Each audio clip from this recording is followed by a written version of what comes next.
Allahumma salli ala Sayyidina Muhammad wa ala ali Sayyidina Muhammad. Allahumma salli ala Sayyidina Muhammad wa ala Sayyidina. Allahumma salli ala Sayyidina Muhammad wa ala ali Sayyidina Muhammad.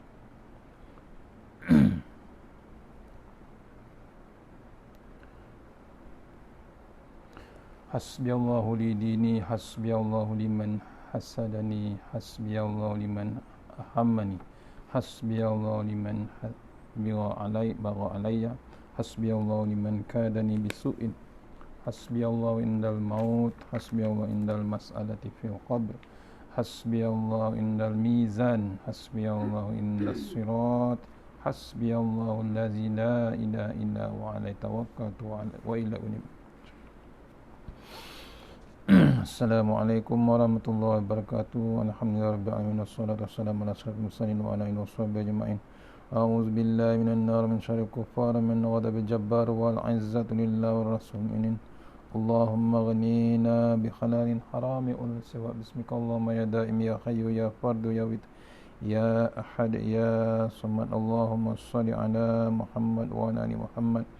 Bismillahirrahmanirrahim. Rabbi shrah li sadri wa yassir li amri wa tammin lisani yafqahu qawli. Fa ya ibadallah ittaqullah usikum wa iyaya bittaqullah faqad fazal muttaqun wa ta'alaina hikmataka wa ansur alaina min hazamitika ya arhamar rahimin. Bismillahirrahmanirrahim. Bismillahi masyaallah la yasuqu ya Allah. Bismillahi masyaallah la yasrifu suwayallah.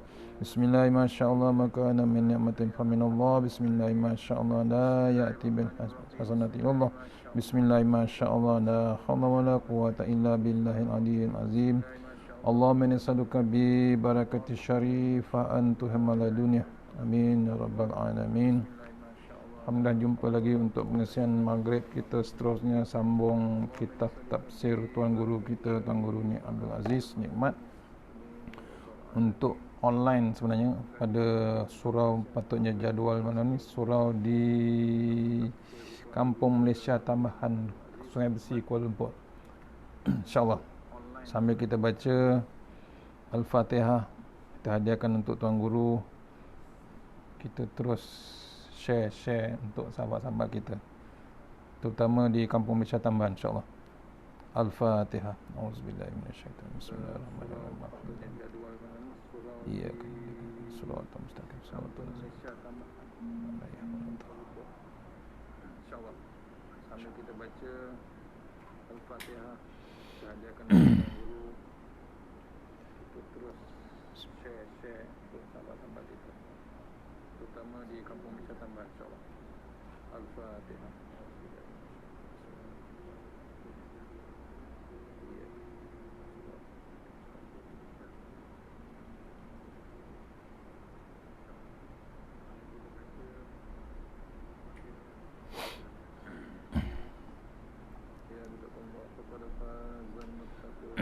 InsyaAllah siapa yang ada kitab, mohon kita buka terus pada muka surat 58, insyaAllah.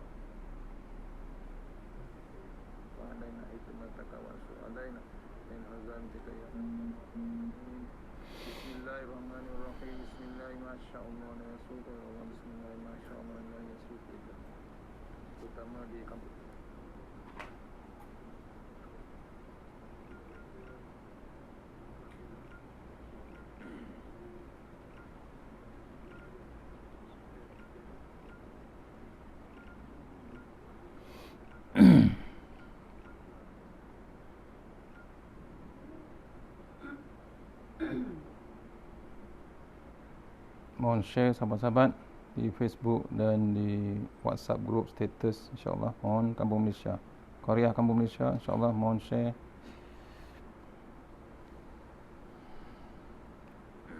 InsyaAllah siapa yang di kitab, mohon kita buka terus pada muka surat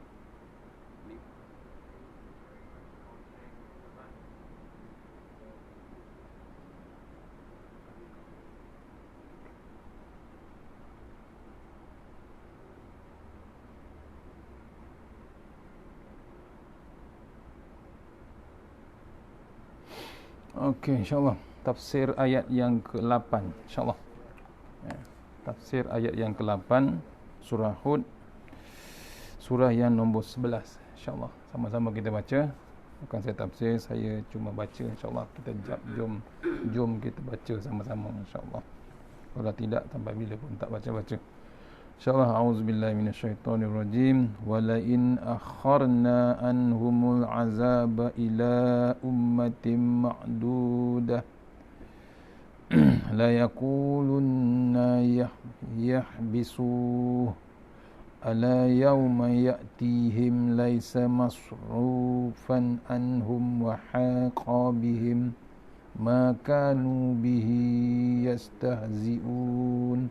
Sadaqallahul azim. Surah Hud, surah nombor 11 ayat nombor 8, yang bermaksud, dan demi sesungguhnya jika kami tangguhkan azab daripada menimpa mereka hingga ke suatu masa yang tertentu, tentulah mereka akan berkata, yakni secara mengejek, apakah yang menghalangnya? Ketahuilah, pada hari datangnya azab itu kepada mereka tidak akan dapat ditolak daripada menimpa mereka, dan tentulah mereka akan diliputi dengan azab yang mereka telah ejek-ejek itu. Surah Hud ayat nombor 8. Ni ya, peringatan kepada Allah, daripada Allah Subhanahu Wa Taala, ya, untuk orang yang suka meremehkan ayat-ayat Allah Subhanahu Wa Taala, suka mengejek-ngejek, main-mainkan ayat hukum Allah Taala. Akan datang, ya, jika Allah tangguhkan azab daripada menimpa mereka hingga ke satu masa yang tertentu. Kadang-kadang Allah tangguhkan azab tertentu masanya, tentulah mereka akan berkata secara mengejek. Bila dia tangguh, dia ejeknya Allah balik. Apakah yang menghalangnya? Ketahuilah, pada hari datangnya azab itu kepada mereka tidak ada yang dapat menolak, tak dapat ditolak daripada menimpa mereka. Datangnya azab tu tak ada siapa yang boleh menolak, tak ada siapa yang boleh tangguh, tak ada siapa yang boleh blok ataupun perisaikan. Pasal azab Allah terus sampai Allah kata jadi. Ni bukan manusia buat, Allah Subhanahu Wa Taala. Bila ditimpa, tentu mereka akan diliputi oleh azab yang mereka ejek-ejek dahulu. Ni antara yang dirangkumkan. Kita tengok ayat yang awal. Walain akharna anhumul azaba ila ummatin ma'dudah.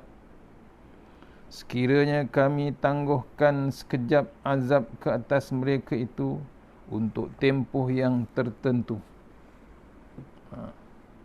Kerap kali Nabi Muhammad SAW menyebut bahawa kalau kita selalu melawan Tuhan, maknanya kita telah berbuat maksiat dan berderhaka. Maka kita akan dikenakan azab. Di dalam surah Al-Haqqah, kita boleh baca dan senaraikan satu persatu azab yang telah Tuhan timpakan ke atas umat-umat zaman dahulu.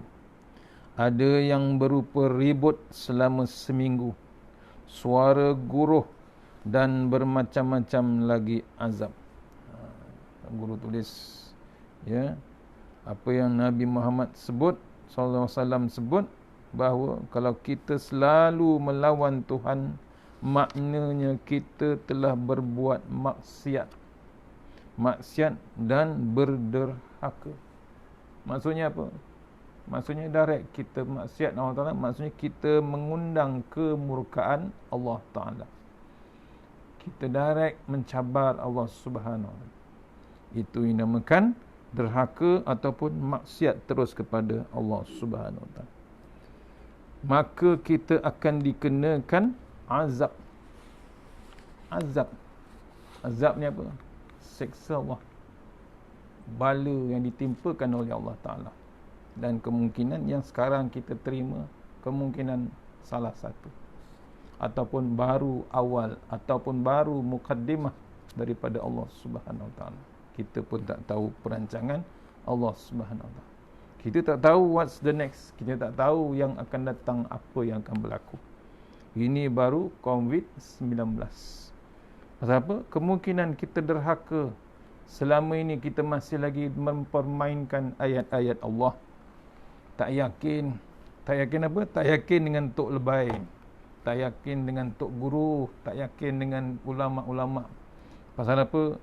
Jauh. Tidak ikut trend. Tidak ikut zaman. Tidak ikut zaman touchscreen. Ini yang berlaku semasa sekarang ni. Currently kemungkinan berlaku lagi. Walaupun ada golongan yang baik, walaupun golongan yang beriman, walaupun ada golongan yang takut dengan Allah Ta'ala, tapi masih lagi ramai lagi masih bersukaria. Walaupun dalam keadaan PKP, walaupun ada PKPB 2.1, 2.0, semuanya masih nampak lagi bersukaria, nak terkejar-kejar dengan bab ekonomi, bab dunia yang masih terus di tangan, di hati mereka. Ni kadang-kadang azab terus berlaku. Hari ini 4,600. Allah, 4,500 lagi.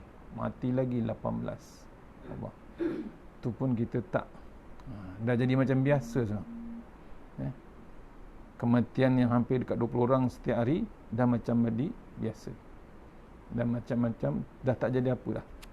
Dah tak terasa takut. Dia tahu, kemungkinan tahu itu azab Allah Ta'ala, tapi dah tak takut lagi. Dah tak bimbang lagi. Sepatutnya takut, sepatutnya bimbang. Bila bimbang bukan nak lari daripada mati. Bila bimbang ataupun takut dengan kuasa Allah Ta'ala, kita bimbang, kita ada perisai. Kita balik pada Allah Ta'ala. Bukan melarikan diri daripada Allah Ta'ala. Balik pada hukum-hukum Allah Ta'ala. Dalam surah Al-Haqqah, contoh yang dulu, kita boleh baca dan senaraikan satu persatu azab yang telah Allah timpakan ke atas umat-umat dahulu. Umat-umat zaman dahulu, sebelum umat zaman 2020 ataupun 2021. Zaman dahulu ada yang berupa ribut selama seminggu. Allah Akbar. Macam mana keadaan? Ribut bukan satu hari, seminggu. Kita di sini kena sejam aja pun tak terdaya dah. Berpusing-pusing. Tak dan nak hantar bantuan ataupun 1 jam ya, ataupun setengah jam ya ribut. Berdentum semua, roboh semuanya. Kemudian suara guruh. Contoh yang dulu. Guruh yang sekarang pun kita tak terdaya, ni yang suara guruh dulu sampai mati semua umat tersebut. Ni zaman dahulu Allah dah hantar macam-macam azab. Itu pun tak yakin. Bukan orang sekarang pun tak yakin, orang yang kena dalam zaman dulu pun tak yakin. Contohnya Bani Israel, Yahudi. Depan mata dah berlaku Fir'aun tenggelam. Depan mata Fir'aun tenggelam dalam laut pun tak. Depan mata ular dimakan, ahli sihir ular ahli sihir Fir'aun ditelan dengan tongkat Nabi Musa pun tak laku juga. Apalagi zaman kita sekarang, kita nak tunggu apa sebenarnya? Ketika Nabi memberitahu perkara itu, yakni berkenaan azab, boleh dikatakan kita tidak nampak pun sebarang azab yang Tuhan turunkan sebagai azab yang Tuhan turunkan ke atas umat-umat di zaman dahulu. Akhirnya orang-orang kafir mempersendakan Nabi. La yakulunna ma yahbisuhu. Orang-orang itu akan perli pula. Wahai Muhammad, kenapa tidak didatangkan lagi azab itu? Allah, dia cabar Rasulullah, dia cabar Nabi Muhammad SAW. Yang paling hebat sebenarnya dia mencabar Allah Subhanahu Wa Taala. Pasal dia terlupa Allah Maha mendengar. Walaupun dia perli secara bisik, tapi ingat Allah Maha mengetahui. Apabila Nabi-Nabi zaman itu menyebut berkenaan azab, maka azab itu akan turun sungguh. Pada zaman Nabi Musa, Allah turunkan azab berupa darah dan katak. Samiri yang melawan Nabi Musa pula Tuhan, melawan Nabi Musa pula Tuhan berikan kepadanya bala sehingga siapa yang menyentuh kulitnya juga akan menjadi katal. Allah. Itu antaranya zaman Nabi Musa. Sebelum tu zaman Nabi Musa Allah turunkan berupa darah. Mana pergi ada je darah. Kemudian zaman timbulnya katak. Sana sini semua tempat timbul katak. Dari mana tuan-tuan? Tu. Kemudian zaman Samiri yang buat Tuhan pakai anak lembu guna emas. Melencong daripada Nabi Musa. Siapa yang mengikut, siapa yang menyentuh Samiri itu dapat penyakit gatal, kuman ataupun virus yang ada pada Samiri. Qala fazhab fa inna laka fil hayati an taqula la misasa wa inna laka maw'idan lan tukhlafa wanzur ila ilahika allazi zalta alaihi aqifa lanuharrim riqannahu summa lanansifannahu fil yammi nasfa. Nabi Musa berkata kepada Samiri, jika demikian pergilah, yakni engkau adalah diusir dan dipulaukan, kerana sesungguhnya telah ditetapkan bagimu akan berkata dalam kehidupan dunia, jangan sentuh daku. Dan sesungguhnya telah dijanjikan lagi untukmu satu balasan akhirat yang engkau tidak sekali-kali akan terlepas daripadanya. Dan sekarang lihatlah kepada Tuhanmu yang engkau sekian lama menyembahnya. Sesungguhnya kami akan membakarnya, kemudian kami akan menghancur dan menaburkan serbuknya ke laut hingga hilang lenyap. Surah Taha ayat 97. Ni Samiri, Nabi Musa berkata kepada Samiri, pergilah engkau telah diusir kerana sesungguhnya telah ditetapkan bagimu berkata dalam kehidupan dunia ini, jangan sentuh aku. Tu sebab tu kalau sentuh Samiri kena penyakit virus tersebut, kuman berada dalam badannya. Dan ingat Nabi Musa bagi warning lagi, maksudnya balasan Allah Ta'ala bukan di dunia saja. Itu baru hukuman di dunia. Hukuman di akhirat, Allahu Akbar. Itu kena renung kita. Hukuman akhirat masih ditunggu lagi. Maksudnya kadang-kadang orang dapat balasan di dunia, di akhirat pun masih lagi tak habis. Jangan lupa, balasan akhirat lain cerita. Balasan dunia, azab dunia lain cerita. Itu warning daripada Nabi Musa. Fazhab fa inna laka fil hayati an taqula la misasa. Jika demikian pergilah, yakni engkau telah diusir dan dipulaukan, kerana sesungguhnya telah ditetapkan bagimu berkata dalam kehidupan dunia ini, jangan sentuh daku. Azab yang Tuhan beri kepada orang-orang tertentu di zaman dahulu nampak jelas dan terang. Tetapi apabila Nabi Muhammad bercakap tentang azab, ianya tidak turun dan menyebabkan orang mengejeknya. Kenapa? Kenapa tidak diturunkan azab? Wahai Muhammad, turunkan segera azab kerana tidak ada dinding yang menyekatmu, menyekat kamu untuk membawanya turun terus. Zaman Nabi ditangguhkan azab. Itu yang menyebabkan kaum yang kafir pada Rasulullah, pada Allah, kaum yang maksiat terus mengejek Nabi Muhammad SAW. Itu hebatnya kesabaran Nabi. Padahal zaman sebelum tu, zaman Nabi-Nabi lain, azab diturunkan jelas dan terang. Tapi zaman Nabi Muhammad, bila bercakap saja tentang azab, ianya diturunkan, ianya tidak diturunkan dan menyebabkan orang mengejeknya. Kenapa tidak diturunkan azab?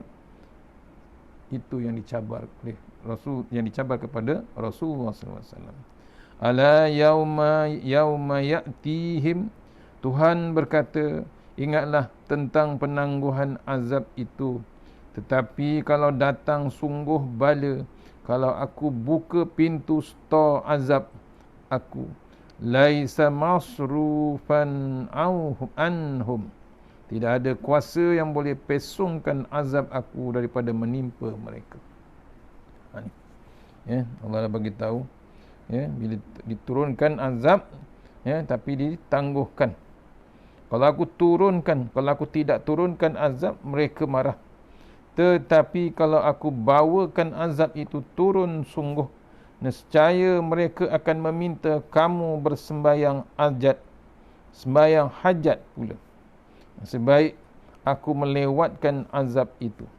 Bukannya aku tidak mahu bawakan azab, tetapi aku tangguhkan sekejap untuk tempoh tertentu, sebagai peluang untuk mereka bertaubat.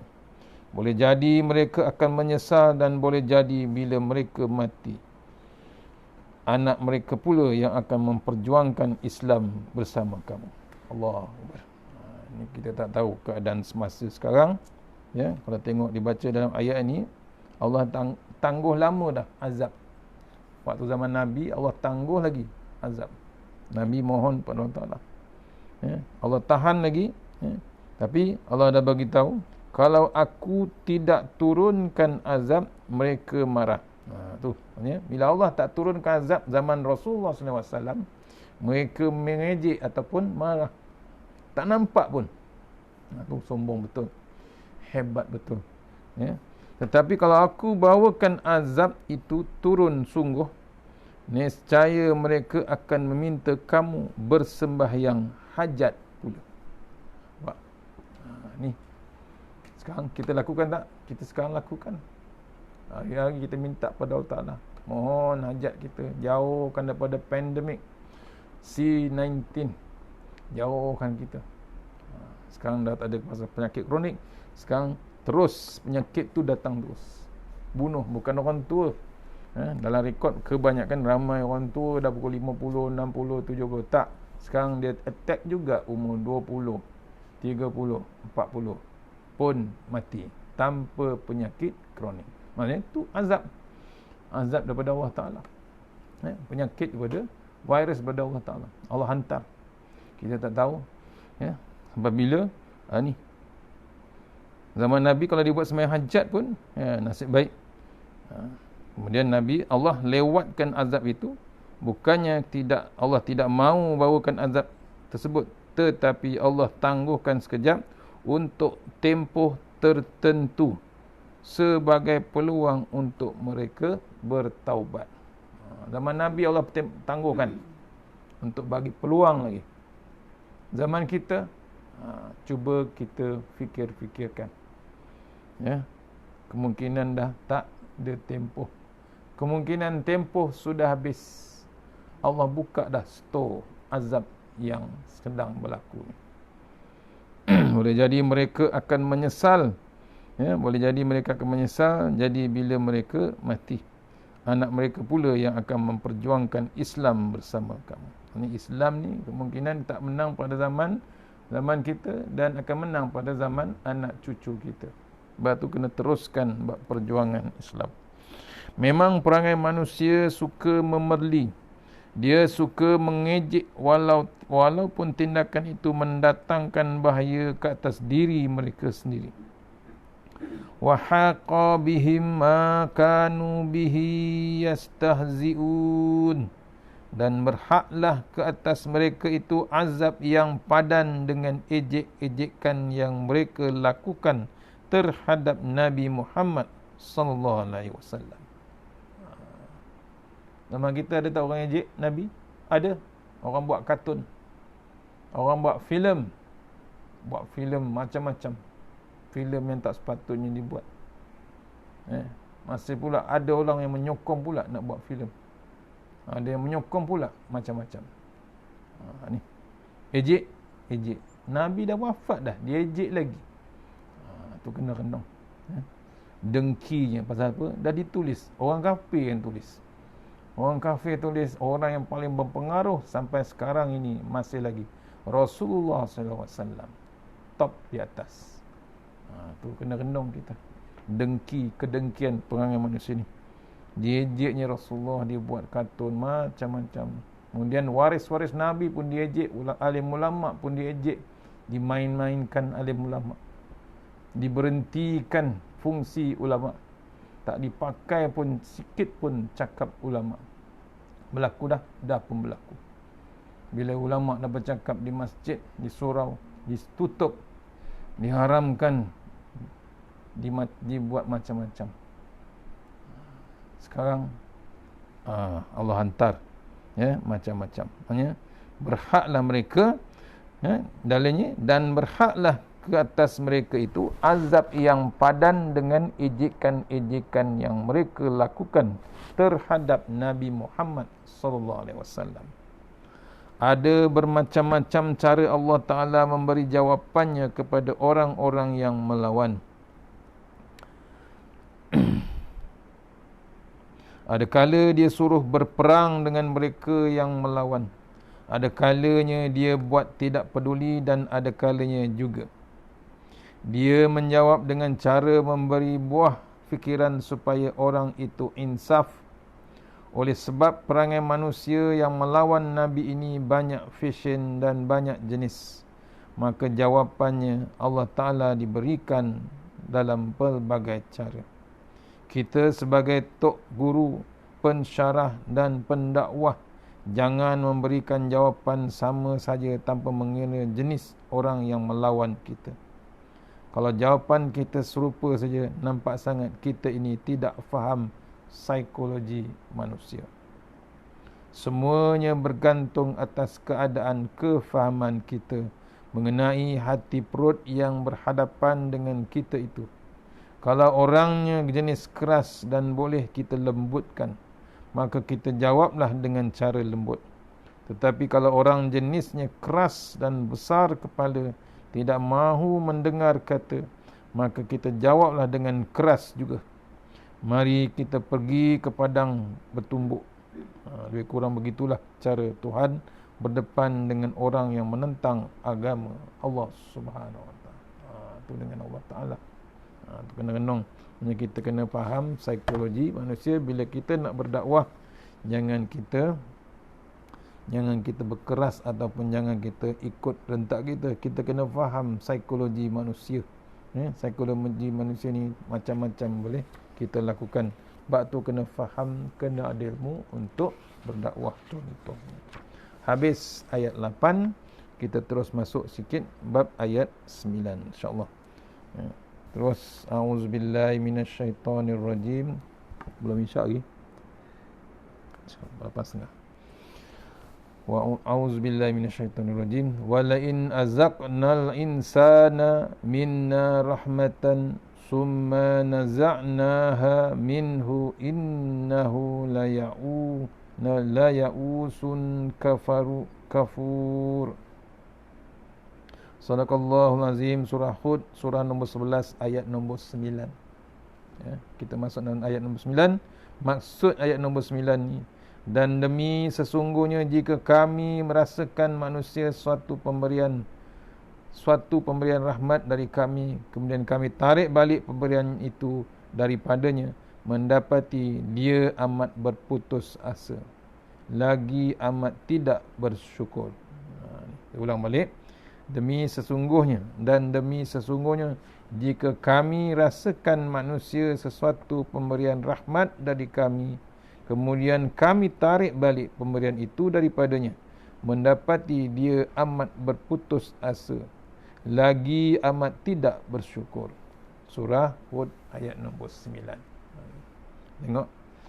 Tengok tulisan Tuan Guru.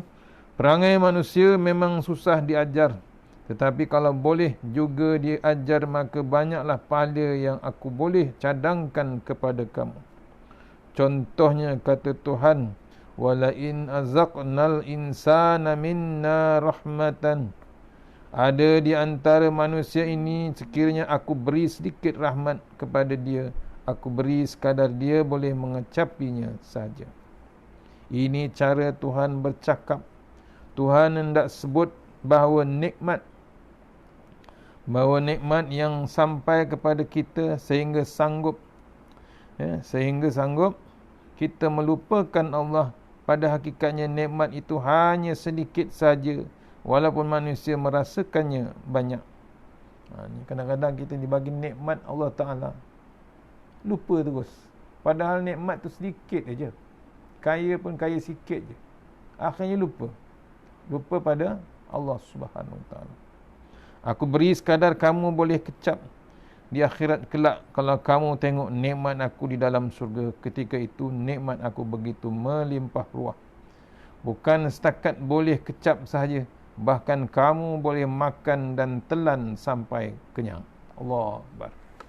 Nak dibezakan nikmat waktu kita dapat dalam dunia ni sebenarnya sedikit sangat daripada nikmat di syurga. Allah bagi tahu nikmat di syurga terlampau mewah ataupun melimpah ruah.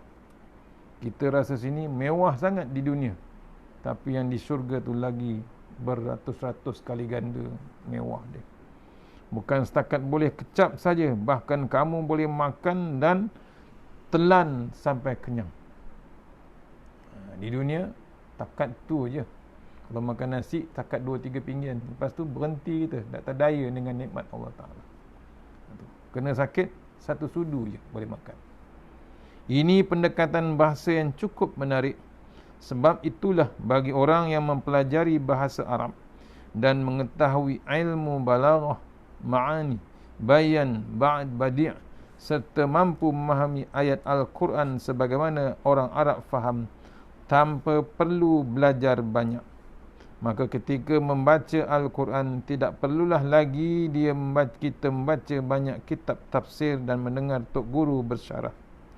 Daripada bahasa yang diaturkan dan penggunaan bahasanya yang disusun satu persatu sudah cukup mendatangkan daya tarikan kepada kita untuk beriman kepada Al-Quran.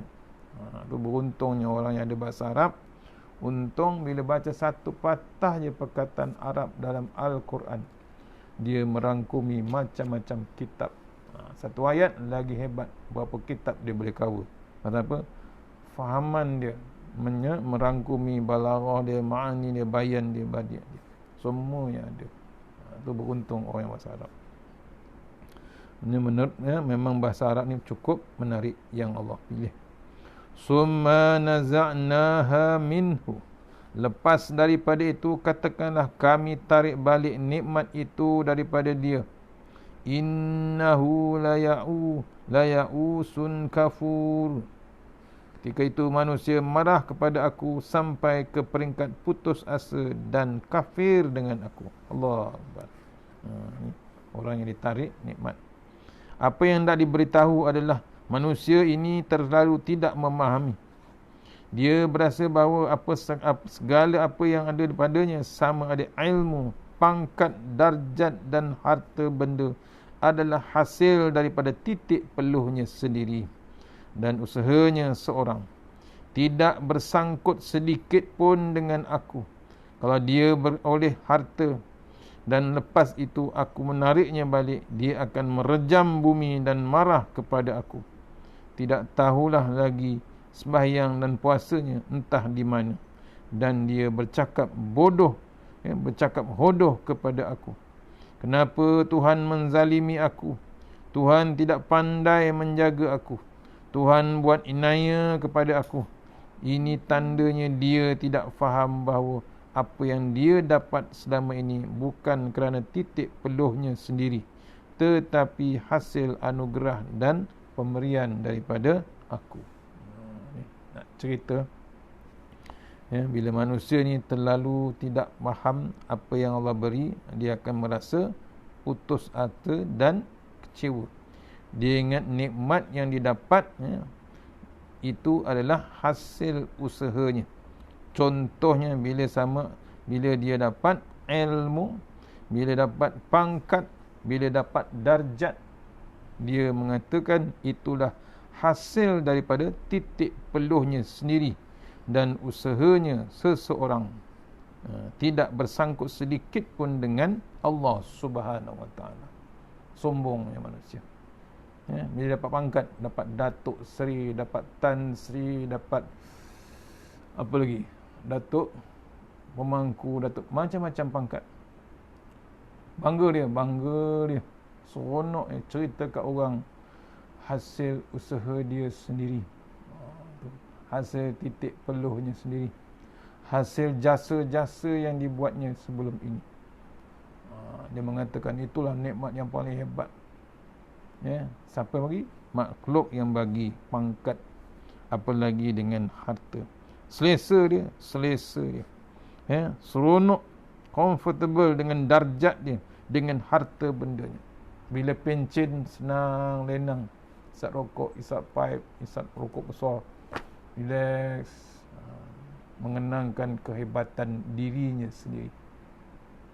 Kalau aku tak usaha, aku tak dapat Datuk Seri. Kalau aku tak usaha, siapa lagi? Tu. Tak dapat pun aku Tan Sri. Bangga. Itu yang saya tak boleh lupa Tuan Guru Datuk Ismail Kamus. Sebelum tu dia pangkat dia ustaz aja. Ceritalah joke dia. Sebelum tu dia dapat ustaz. Bila dapat je pangkat sultan bagi ke raja bagi, dapat pangkat Datuk Seri. Berubah dia. Berubah apa? Berubah. Cakap tu berubah. Tak ada guna lagi. Zaman ustaz dia boleh kata ana anta. Bila dah berpangkat Datuk, berpangkat Tan Sri, lain pula. Hilang. Ana anta tu hilang dah. Tak tahu ke mana ana anta. Contoh. Tu tak boleh lupa Tuan Guru Datuk Ismail Kamus selalu buat joke dia, maksudnya joke yang tajam, yang mendalam, nak mengingatkan kita berubahnya manusia bila dapat pangkat Datuk, Doktor, Profesor, Prof, Madya, Prof. Allahu Akbar. Ini dia lupa anugerah Allah Subhanahu Wa Taala. Kemudian tu menganggap titik peluhnya sendiri, tidak bersangkut sedikit pun dengan Allah Subhanahu Wa Taala. Kalau dia beroleh harta lepas itu, kalau dia beroleh harta dan lepas itu Allah menariknya balik, dia akan merejami bumi. Marah, hentaknya bumi itu. Bila hilang pangkat Datuk tu, kerajaan ambil balik pangkat tu. Oh, marah dia. Ya, marah, hentak bumi, hentak meja. Kemudian marah kepada Allah Ta'ala. Disalahkan Allah Ta'ala pula. Ya. Tadi masa dapat dia tak ingat Allah Ta'ala, kemudian dia terlepas, dia salahkan Allah Subhanahu Wa Ta'ala. Allah siap bercakap perkataan yang hodoh kepada Allah Subhanahu. Dia tak sedar dia cakap perkataan ataupun ayat yang hodoh kepada Allah Subhanahu Wa Ta'ala. Contohnya, kenapa Tuhan menzalimi aku? Tuhan tidak pandai jaga aku. Dia berani cakap. Tuhan buat inaya. Dia katanya Allah tu inaya dia. Kemudian itulah tandanya dia tidak faham bahawa apa yang dia dapat selama ini bukan kerana titik peluhnya sendiri, tetapi hasil anugerah dan pemberian daripada Allah Subhanahu Wa Taala. Itu contoh yang ditunjukkan oleh Allah Subhanahu Wa Taala. InsyaAllah dah masuk Isyak, kita sambung esok ayat 9, tafsir ayat 9 surah Hud, surah nombor 11. Masih lagi dalam ayat 9. Kita sambung esok, dah masuk Isyak dah, InsyaAllah. Saya ucapkan ribuan terima kasih pada Surau Adaniyah Kampung Malaysia Tambahan bagi ruang dan share-share untuk program malam ni. Memang jadualnya sepatutnya jadual offline, jadual secara langsung, jadual yang offline iaitu jadual kuliah sebenarnya malam ni Kampung Malaysia, insyaAllah. InsyaAllah kita doa-doa biar kita dapat bulan depan kita sambung balik offline, insyaAllah. Mohon kita sama-sama malam ni, malam Jumaat, kita mohon kepada Allah Ta'ala, bertaubat, kita minta ampun kepada Allah Ta'ala, biar Allah teruskan program kuliah ni, biar kita teruskan berjemaah kita, biar teruskan rumah-rumah Allah Subhanahu Wa Ta'ala. Mana yang terbaik daripada Allah Subhanahu Wa Ta'ala, yang lemah daripada saya sendiri, kita sudahi surah Al-Fatihah.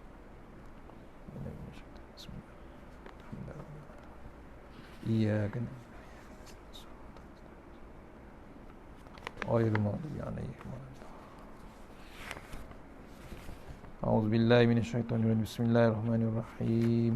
Allahumma tawil a'marana wasahi ajsadana wa nawwir qulubana wasabbit imanana wa ahsin a'malana wa wasi' arzaqana wa ilal khairi qaribna wa anil syarri bina wa hdina fid din wa dunya wal akhirah. Ya Allah, panjangkan umur kami, sihatkan badan kami, terangkan hati kami, tetapkan iman kami, elokkan amalan kami, luaskan rezeki kami, dekatkan kami kepada kebajikan, jauhkan kami daripada kejahatan, tunaikan hajat kami.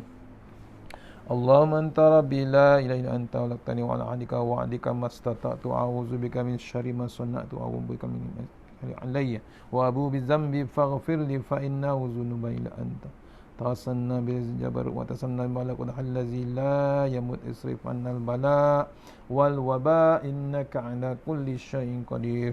Bismillahirrahmanirrahim. Bismillah ma sya'allah la yasuqu ya Allah. Bismillah ma sya'allah la yasrifu suwa ya Allah. Bismillah ma sya'allah man kana min ni'matin fa min Allah.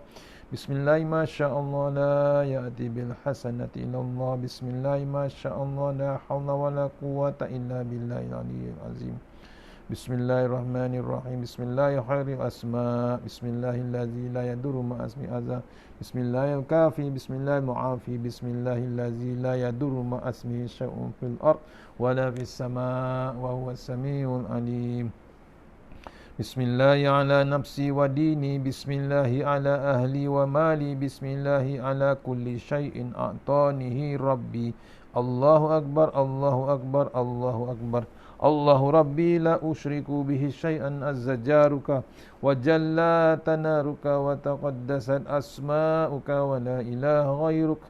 Allahumma inna a'udzu bika min syarri kulli jabbarin anid wa a'udzu bika min syarri kulli syaitanin marid wa min syarri qada'is su wa min syarri kulli dabbah anta akhizum minasiyatiha inna rabbi ala siratim mustaqim.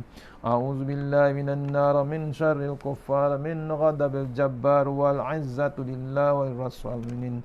Allahumma ghnina bihalalin haramik wa bifadlin siwak. Bismika Allahumma ya daim ya hayyu ya fardu ya witr ya ahad ya samad. Allahumma shalli ala Muhammad wa ali Muhammad. Rabbana atina fid dunya hasanah wa fil akhirati wa qina azabannar. Wa sallallahu wasallam alhamdulillahi rabbil alamin. Insyaallah jumpa lagi esok. Assalamualaikum.